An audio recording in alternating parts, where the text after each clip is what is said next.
Hindenburg की तरफ से एक रिपोर्ट पेश की गई थी जिसमें अडानी ग्रुप पर तमाम आरोप लगाए गए थे। उसके बाद किस तरह से पक्ष को घेरने की कोशिश की गई थी, बीजेपी को घेरने की कोशिश की गई थी, और इसी हिंडनबर्ग की रिपोर्ट पर अमित शाह भी बोलते नजर आ रहे हैं। सुनवाते हैं आपको। बन रहा है कि कांग्रेस, लेफ्ट पार्टीज, मतलब everybody get together to defeat BJP. ये एक सोची समझी अगर रणनीति है तो क्या ये आप समझते हैं इसके लिए एक it's a big challenge for the BJP? देखिए, आप पत्रकार हैं इसलिए इस तरह से सोच रही है स्मिता जी। मैं मेरी पार्टी का कार्यकर्ता हूं, मैं इसको अलग दृष्टिकोण से देखता हूं। मेरी पार्टी को इससे आत्मविश्वास बढ़ना चाहिए, क्योंकि हम इतने ताकतवर हो गए हैं कि कोई अकेला लड़ना नहीं चाहता। अगर ताकतवर हुए हैं तो हमने एक आत्मविश्वास के साथ जनता के बीच में जाना चाहिए, और हमने 5 साल में जो करा है वो बताना चाहिए। जो हमने बताया अब तक के चुनाव परिणाम के अंदर, मैंने 4 रैलियां करी हैं, 3 रोड शो करे हैं। मैं आपको बताता हूं कि आज का रोड शो का जो दृश्य मैंने देखा है, मैं कई बार त्रिपुरा है, पार्टी अध्यक्ष के नाते भी आया हूं, कैंपेन में भी आया हूं, गृह मंत्री के नाते भी आया हूं, और चुनाव के बगैर भी आया हूं, मगर ऐसा दृश्य मैंने मेरे जीवन में नहीं देखा। जी, वो मैंने देखा, भीड़ बहुत थी। लेकिन जो त्रिपुरा के जो लोग हैं वो अक्सर कहते हैं कि जो लोगों की जो सोच है वो सेंटर लेफ्ट है ज्यादातर। लेकिन पिछले इलेक्शन में आपने चलो पलटाई का जो नारा दिया था, उसके बाद क्या आपको लगता है कि विश्वास अभी भी लोगों का आपकी पार्टी पर है? देखिए, चलो पलटाई का नारा आप सरसरी तौर पर देख रहे हैं। हमने सरकार बदलने के लिए चलो पलटाई नहीं कहा था, मुख्यमंत्री बदलने के लिए चलो पलटाई नहीं कहा था, या पार्टी इन पावर बदलने के लिए चलो पलटाई नहीं किया। हमने चलो पलटाई का नारा त्रिपुरा की स्थिति बदलने के लिए दिया था, और आज हमने स्थिति को बदला है। जैसे मैं आपको बताता हूं, आमतौर पर सरकारी कर्मचारियों के लिए वामपंथी दलों से बहुत सारी अपेक्षाएं होती हैं। यहां पर कई सालों से वामपंथी दल सरकार में था, 5वां पे कमीशन इनको तनख्वाह में दिया जाता था। हमने आने के बाद 7वें पे कमीशन को देने का काम किया, और बजट भी अच्छे करे हैं, फिस्कल डेफिसिट बढ़ाए बगैर, तो रेवेन्यू जनरेट हुई। इसके साथ साथ हमने हिंसा को समाप्त करने का वादा किया था, और हमने हिंसा को समाप्त किया है। हमने नशे के कारोबार को, जो बांग्लादेश से सीमाओं से आता है, उसको रोकने का वादा किया था। आज मैं आत्मविश्वास के साथ कह सकता हूं, हमने त्रिपुरा के अंदर नशे के कारोबार पर बड़ी कठोरता से नकेल कसी है, और इसका जनता में एक अच्छा मैसेज है। और हम इस बार नारा लेकर आए हैं, त्रिपुरा शांत हो चुका है, त्रिपुरा में अब वायलेंस नहीं है, अब त्रिपुरा को समृद्ध बनाने का समय आया है। मोदी जी और माणिक शाह की ये डबल इंजन की सरकार ने वो वादे को पूरा करने के लिए भी अब तक बहुत कुछ किया है। पहले विप्लव देव जी ने किया, अब माणिक शाह जी कर रहे हैं, और मोदी जी का जो केंद्र से गरीब कल्याण का थ्रस्ट है वो गांव तक परकोलेट हुआ है। माणिक जी और विप्लव जी को आपने जो चेंज किया, उससे एक इमेज भी जाता है कि कंट्रोल सब दिल्ली से होता है। अब आप इसकी व्याख्या इस तरह से कर सकती है, परंतु ये पार्टी का सिस्टम है, और कंट्रोल करने के लिए कोई बदलाव नहीं होता है। किसी भी कार्यकर्ता का ज्यादा उपयोग करने के लिए बदलाव होता है। तो कभी ना कभी कोई राज्य से सेंटर में आता ही है। आज हमने विप्लव देव जी को राज्यसभा का मेंबर बनाया है, हरियाणा जैसे महत्वपूर्ण राज्य का प्रभारी बनाया है जो दिल्ली के मुहाने पर है, और इसके साथ साथ राष्ट्रीय मंत्री भी बनाया है। तो वो केंद्र की राजनीति में अपना अच्छे से योगदान दे रहे हैं। त्रिपुरा की राजनीति में भी माणिक शाह जी के साथ रहकर उनको सहायता कर रहे हैं जी। तो इसको कोई इस प्रकार के दृष्टिकोण से देखने की जरूरत नहीं है। अखिल भारतीय पार्टियों को जब राष्ट्रीय स्तर पर कार्यकर्ताओं की जरूरत होती है तो स्वाभाविक रूप से कार्यकर्ता को सेंटर पॉलिटिक्स में ले जाते हैं। मैं मानता हूं ये प्रमोशन है, इसको और कोई दृष्टि से नहीं देखना जी। प्रद्युत जी जो है वो तिपरा मोथा की तरफ से वो बहुत किंग मेकर जैसे उनका इमेज बन गया है कि अगर हंग असेंबली होते हैं तो वो किंग मेकर बनेंगे। मीडिया भी उनकी तरफ चलिए, क्यूरियोसिटी हंग बननी ही नहीं है, फिर क्या है कोई इस विषय का चर्चा करे। पर वो- हंग नहीं बननी है, पूर्ण बहुमत के साथ भारतीय जनता पार्टी की सरकार, काउंटिंग के दिन आप देख लीजिएगा 12 बजे के पहले क्योंकि यहाँ कॉन्स्टिट्यूएंसियां छोटी हैं, 12 बजे के पहले पूर्ण बहुमत से भारतीय जनता पार्टी की सरकार बन जाएगी। उत्तर पूर्वी राज्यों में 2 और राज्यों में चुनाव हो रहे हैं, आपके हिसाब से उन दोनों राज्यों में भी क्या ऐसे मुद्दे हैं जो आपको what you think is important? देखिए, समग्र उत्तर पूर्व के अंदर नरेंद्र मोदी जी के प्रधानमंत्री बनने के बाद हमने उत्तर पूर्व को बदलने के लिए बहुत कुछ किया है। सबसे पहले उत्तर पूर्व के अंदर आज शांति है। कई सारे उग्रवादी संगठन थे, कई सारे उग्रवादी संगठनों के साथ हमने समझौता किया है। बोडोलैंड का समझौता हुआ, आरबी जनजातियों के साथ समझौता हो गया हमारा। यहां पर त्रिपुरा में ब्रू और रियांग अमानवीय तरीके से 40,000 परिवार 20-25 साल से ज्यादा समय से रहते थे, उनको सेटल कर बसाया गया। यहां पर भी NLFT के साथ समझौता किया गया। लगभग 8,000 से ज्यादा आर्म्ड कैडरों ने आत्मसमर्पण कर मेन स्ट्रीम में आना पसंद किया है। तो जो उत्तर पूर्व को पहले ब्लॉकेड, बम धमाके, इंसर्जेंसी के लिए जाना जाता था, आज इसकी जगह वहां रोड बन रहे हैं, सभी राज्यों में रेल पहुंचने को आई है, सभी राज्यों में एयरपोर्ट्स दिए गए हैं। जहां एक एयरपोर्ट था वहां त्रिपुरा जैसे राज्य में दूसरा भी हम बना रहे हैं। तो ढेर सारा विकास का काम नॉर्थ ईस्ट को इससे विकास से युक्त बनाने का काम प्रधानमंत्री जी ने कहा है। और 8 साल के कम समय के अंतराल में प्रधानमंत्री जी स्वयं 51 बार नॉर्थ ईस्ट आए, 51 टाइम। आजादी से अब तक किसी भी प्रधानमंत्री की फ्रीक्वेंसी नहीं रही है। और हर 15 दिन में एक केंद्रीय मंत्री को कंपलसरी यहां आना है। इसके साथ साथ कोरोना के समय से जो परंपरा शुरू हुई है फ्री चावल देने की, सबसे ज्यादा फायदा अगर किसी एक क्षेत्र को प्रतिशत आबादी के प्रतिशत में हुआ है तो नॉर्थ ईस्ट के अंदर हुआ है। और आज नॉर्थ ईस्ट के गरीब को यह मालूम पड़ गया है कि मेरे घर को कंप्लीट करने का काम नरेंद्र मोदी जी ने किया है। आइडेंटिटी पॉलिटिक्स बहुत बड़ी चीज होती है उत्तर पूर्वी राज्यों में, मतलब उनकी जो आइडेंटिटी है वो अगर मिट ना जाए, उसको प्रिजर्व करके रखना, स्पेशली ट्राइबल एरियाज में ये बहुत एक सेंसिटिव मसला है। तो मेघालय और नागालैंड में चुनाव होने वाले हैं, वहां पर ये इशू उठ रहा है? नहीं, मगर उनको अब तो 9 साल में परिचय हो गया है। मीडिया जो हमारे लिए अफवाहें फैलाता था कि हम आएंगे तो आपकी आइडेंटिटी चली जाएगी, आपकी भाषाएं चली जाएगी, उल्टा मोदी जी के आने के बाद लोकल लैंग्वेजेस और स्ट्रेंथी हो गई और मजबूत हो गई। अब प्राथमिक शिक्षा स्थानीय भाषाओं में होने लगी है। और इतना ही नहीं, कई सारी बोलियां जैसे मणिपुरी है, जैसे यहाँ की बोली है, त्रिपुरा की, कई सारी बोलियों में भी शिक्षा का प्रचार प्रसार बढ़ने लगा है। बोडोलैंड में भी उनकी भाषा में प्राथमिक शिक्षा होने लगी है। तो उनकी आइडेंटिटी को और मुखर कर मजबूत करने का काम भारतीय जनता पार्टी की सरकार ने किया। एक भी राष्ट्रीय पर्व ऐसा नहीं है जिसमें नॉर्थ ईस्ट के कलाकारों ने दिल्ली के प्लेटफॉर्म पर परफॉर्म नहीं किया है।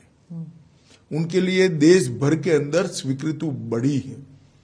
नरेंद्र मोदी जी के लिए कई पत्रकार एनालिसिस करते करते आर्टिकल लिखते हैं तो मैं पढ़ता हूं कि भाई नरेंद्र भाई ने रोड कनेक्टिविटी बढ़ा दी, नरेंद्र भाई ने एयर कनेक्टिविटी बढ़ा दी, नरेंद्र भाई ने रेलवे से उत्तर पूर्व को जोड़ दिया। ये तो किया ही है प्रधानमंत्री जी ने, मगर प्रधानमंत्री जी ने सबसे बड़ा काम अगर किया है तो उत्तर पूर्व और बाकी के भारत के हिस्सों के बीच में जो मन की दूरी थी उसको समाप्त कर दिया है। आज उत्तर पूर्व के लोगों को मन से लगता है कि भारत के बाकी हिस्सों में हमारा सम्मान है, यहां भारत के लोगों का सम्मान होना चाहिए। नागालैंड में भी ईस्टर्न नागालैंड में कुछ लोगों ने उकसा कर इलेक्शन का बहिष्कार करने का ऐलान करवाया था। अभी एएनपीओ ने विड्रॉ कर लिया, उन्होंने कहा हमें मोदी जी पर भरोसा है। तो यही बताता है कि अब ये चीजें नहीं चलने वाली। पर वो जो अकॉर्ड है उसका अभी तक वो सुलझ नहीं पाया अभी तक। देखिए सुलझ नहीं पाया है। अकॉर्ड किस चीज के लिए होते हैं? अकॉर्ड हिंसा बंद करने के लिए होते। हिंसा तो बंद ही हो गई है, सीजफायर है ये, और इस पर डिस्कशन चल रहा है।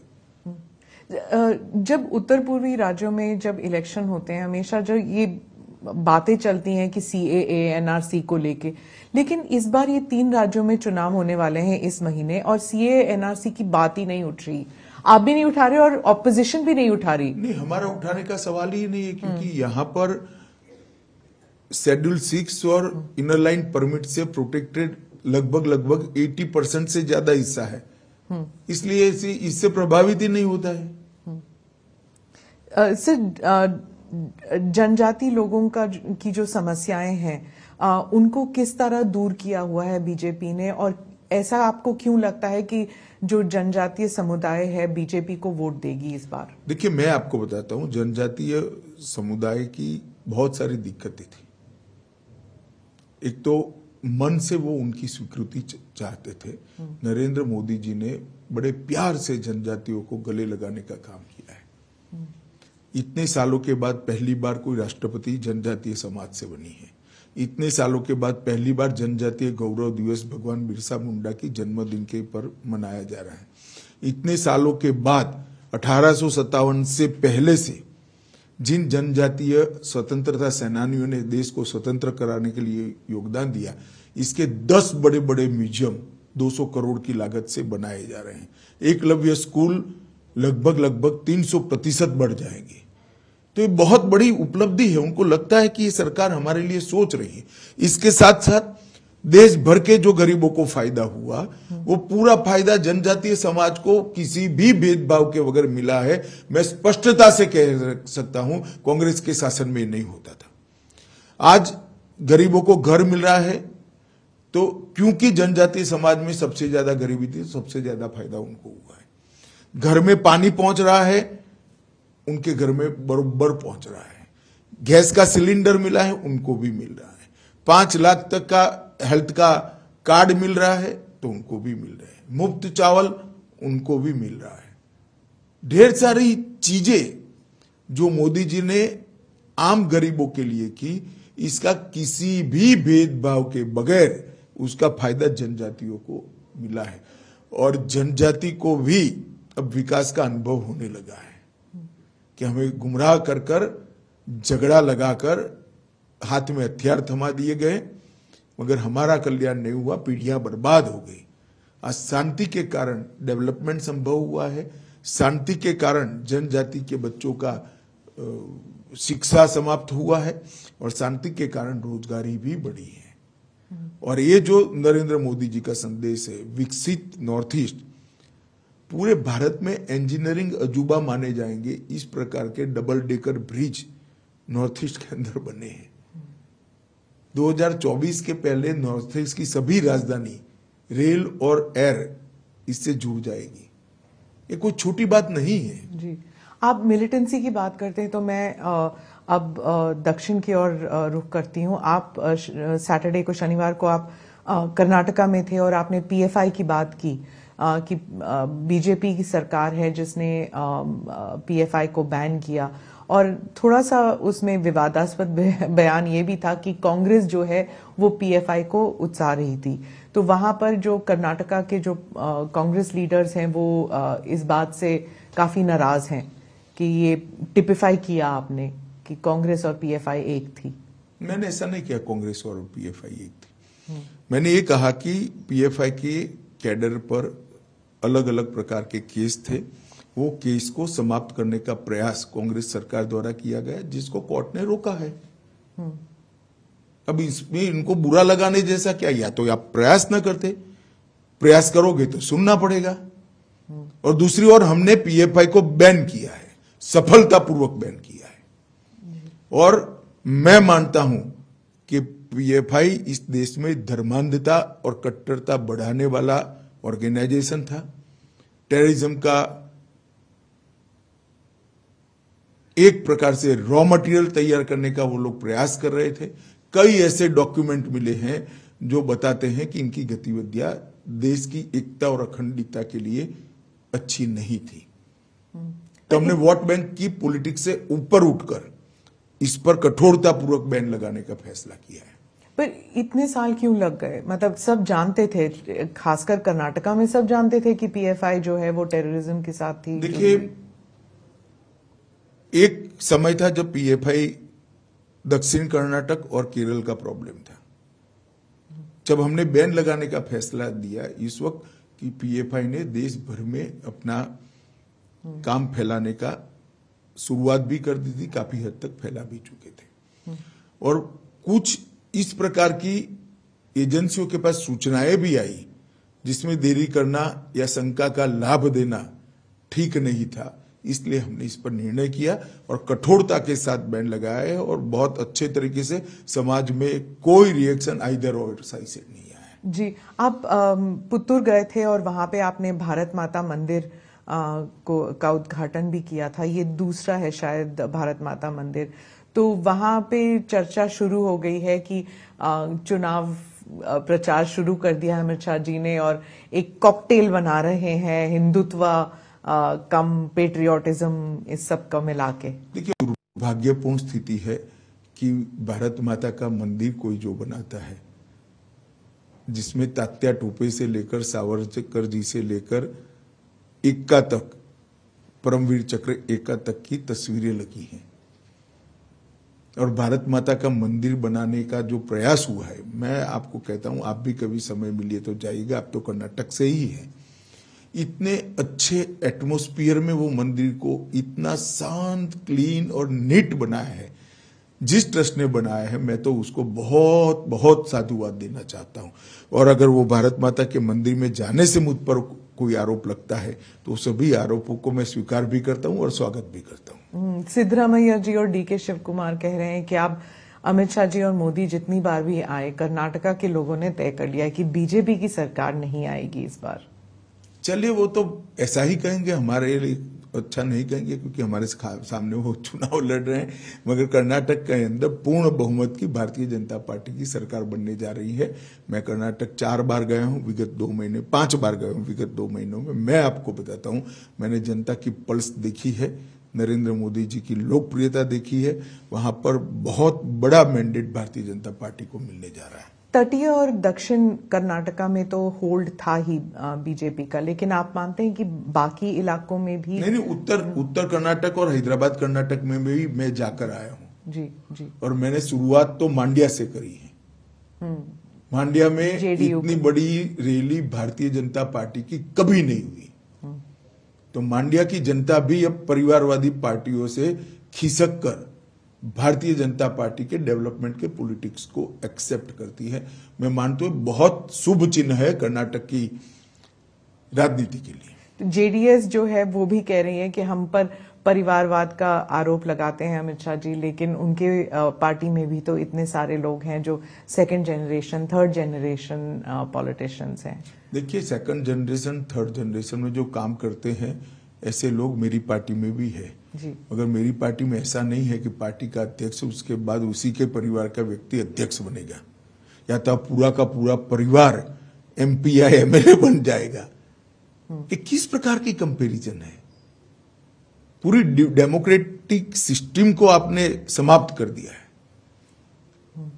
इस प्रकार के आंख में धूल झोंकने वाले बचाव जनता के सामने रखकर आप परिवारवाद को छुपा नहीं पाओगे। आपने कश्मीर के बारे में भी ये कहा था जब आर्टिकल 370 पे जब हमने इंटरव्यू किया था, तब उस वक्त भी आपने कहा था कि परिवारवाद जो है वो खत्म हो जाएगा, अब कश्मीर में नए नेता उभरेंगे। लेकिन अभी भी वहां पे अभी चुनाव ही कहाँ हुआ है, पर तैयारियां तो शुरू हो गई हैं। तो तैयारी तो करने का सबको अधिकार है। जनता का मैंडेट देखिएगा। अब ये जो पंच सरपंच चुनकर आए हैं इसमें से ही नया नेतृत्व इमर्ज होगा, वहीं से कश्मीर के नेता निकलेंगे। सर, जहां पर आप ऑपोजिशन की पार्टीज पर परिवारवाद का आरोप लगाते हैं, वहीं कांग्रेस जो है अब आप पर आपकी पार्टी पर, आप पर नहीं, आपकी पार्टी पर मित्रता का आरोप लगा रही हैं कि मित्र, बीजेपी के जो मित्र हैं, अडानी जी के बारे में कहा जाता है कि उनको सभी कॉन्ट्रैक्ट्स मिल रहे हैं और बीजेपी जो है उनका जो डिफेंस है वो इतना नहीं है, इतना स्ट्रांग नहीं है। अभी सुप्रीम कोर्ट ने केस का संज्ञान लिया है। देश की कैबिनेट के सदस्य नाते जब सुप्रीम कोर्ट ने किसी मैटर को सीज किया हो, उस वक्त मेरे लिए बोलना ठीक नहीं होगा, परंतु इसमें बीजेपी के लिए कुछ छुपाने को नहीं है और ना किसी बात से डरने की जरूरत है। जी, निर्मला जी ने भी कहा था संसद में कि हमें कांग्रेस से करप्शन के बारे में सीखने की जरूरत नहीं है, कि मतलब वो हमको जो पाठ पढ़ाने की कोशिश कर रहे हैं, हमको आपसे सीखने की जरूरत नहीं है, ये उन्होंने संसद में कहा था। लेकिन राहुल गांधी जी की पूरी स्पीच जो है सिर्फ अदानी अदानी अदानी पर था। अब वो तो उनको क्या स्पीच देनी, उनको सोचना चाहिए। इनकी जो स्क्रिप्ट लिखते हैं इन लोगों को सोचना चाहिए, इसमें मैं कुछ नहीं कर सकता। क्योंकि वो कह रहे हैं कि जब उन्होंने भारत जोड़ो यात्रा की, वो कह रहे हैं कन्याकुमारी से लेके कश्मीर तक लोग यही कह रहे हैं कि बीजेपी जो है वो पहले एंटी करप्शन थी, लेकिन अब उनमें क्रोनी कैपिटलिज्म वाली बात शुरू हो गई है। सवाल ही पैदा नहीं होता। एक भी आरोप भारतीय जनता पार्टी पर आज तक कोई नहीं लगा पाया है। उनके जमाने में उन्हीं की एजेंसियों ने, चाहे कैग हो चाहे सीबीआई हो, उन्होंने करप्शन का संज्ञान लेकर केस रजिस्टर किए थे। 12 लाख करोड़ के करप्शन के घोटाले किए थे। जो इदारे हैं, जो सिस्टम है, उनके बारे में भी कहा जाता है कि कांग्रेस कहती है कि बीजेपी ने सारे सिस्टम्स को अपने कब्जे में ले लिया, इसलिए कोई इंक्वायरी नहीं होगी, कोई इन्वेस्टिगेशन नहीं हो सकती। कोर्ट में जाए ना, कोर्ट में नहीं जाते हैं। मैंने तो पेगासिस में भी कहा था आपके पास प्रूफ है तो आप कोर्ट में चले जाइए, ना गए। वो सिर्फ शोर शराबा करना चाहते हैं। कोर्ट तो हमारे कब्जे में नहीं है। जो लोग गए, पेगासिस का संज्ञान भी लिया था, कोर्ट ने जजमेंट भी दे दिया, कुछ जांच भी कर ली। बीजेपी के स्पोक्स पर्सन कह रहे हैं कि हर इलेक्शन से पहले ऐसे एक इंटरनेशनल कंस्पिरेसी होता है। पहले रफाल था। देखिए स्मिता जी, मैं बीजेपी के स्पोक्स पर्सन को इसका जवाब देने दीजिए। मैं आपको बताता हूं, सुप्रीम कोर्ट ने इसका संज्ञान लिया है। इस बारे में मैं कम से कम अभी बात करना नहीं चाहूंगा। क्या कोई कंस्पिरेसी है सर, जैसे बीबीसी का डॉक्यूमेंट्री हो या फिर ये सब, ये हिंडनबर्ग का रिपोर्ट हो, क्या आप भी ऐसे देखते हैं कि कोई? देखिए, सत्य जो होता है इस पर 1000 कॉन्स्पिरेसी कर लो, कुछ नहीं होता है। वो करोड़ों सूर्य की भांति तेजस्वी बनकर ही बाहर आता है। ये तो मोदी जी के पीछे 2002 से कर रहे हैं और हर बार मोदी जी मजबूत होकर, सच्चे बनकर और जनता की ज्यादा लोकप्रियता हासिल कर कर बाहर आए हैं। जी, उन्होंने, प्रधानमंत्री ने स्पीच में भी यही कहा था कि कीचड़ जो है, कमल जो है कीचड़ में ही उगता है, तो जितना मर्जी कीचड़ उन पर फेंका जाए, पार्टी और वो उभर कर आएंगे। लेकिन उनको सुनने के लिए कोई तैयार नहीं था। पार्लियामेंट का डिस्कोर्स इतना खराब हो चुका है, शोर शराबे के बीच प्रधानमंत्री का पूरा देश सुनता है। जो सांसद को तय करती है ना, वो जनता पूरी सुनती है। अब सोशल मीडिया प्लेटफॉर्म पर चली जाइए और मोदी जी के भाषण के पर कमेंट्स पढ़िए, पूरी जनता सुनती है।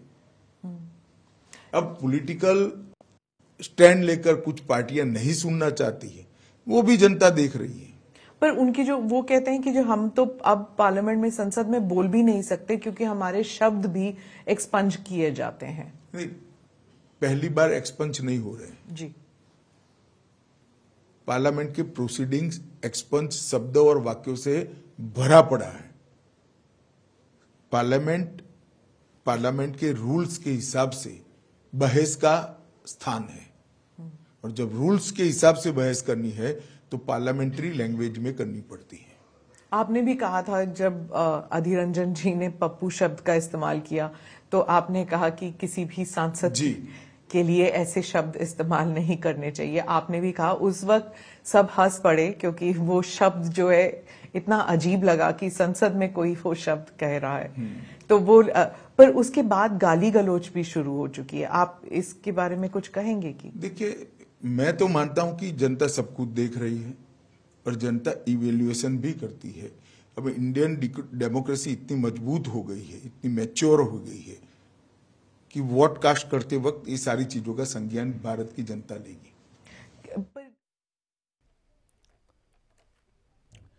तो अमित शाह के साथ ये एक्सक्लूसिव और एक बड़ा इंटरव्यू आपने देखा, जहां पर उन्होंने तमाम सवालों के जवाब दिए। बात की जाए बीजेपी की ये सफलता है, ये बात उन्होंने कही कि जो कोई भी विपक्ष की पार्टियां हैं वो एक होकर नहीं लड़ना चाहती है। अडानी मुद्दे को लेकर भी उन्होंने जवाब दिए हैं। सरकार के पास कुछ छिपाने के लिए नहीं है, सरकार को इससे डरने की बिल्कुल भी ज़रूरत नहीं है। अडानी का मामला सुप्रीम कोर्ट के संज्ञान में है और वो इस पर फिलहाल कुछ नहीं कहना चाहते, ये बात भी उन्होंने कही, क्योंकि सुप्रीम कोर्ट ने संज्ञान लिया है, सुप्रीम कोर्ट आगे की कार्रवाई करेगा। अडानी मामले पर भी गृह मंत्री अमित शाह ने बेबाकी से जवाब भी दिया है और साथ ही आने वाले चुनाव में बीजेपी की जीत का दावा भी उनकी तरफ से किया गया।